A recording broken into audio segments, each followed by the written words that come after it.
Sahabat tanya, ya Rasulullah, siapa hak boleh duduk dekat-dekat yang boleh tengok muka Nabi di mahsyar?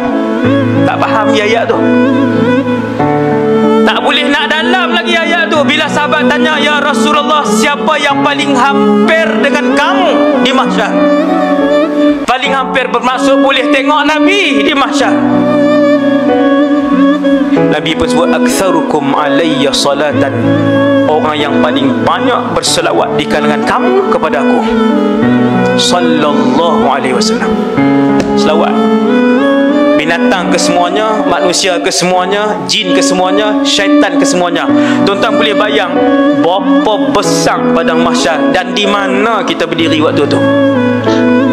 Tiba-tiba Rasulullah habang rahsia orang yang boleh nampak aku di mahsyar sallallahu alaihi wasallam. Yang boleh nampak aku di mahsyar ialah mereka yang paling banyak selawat. Tiba-tiba kita tinggal selawat, bahkan sehari 100 pun tak ada. Jauhnya kita dengan Rasulullah.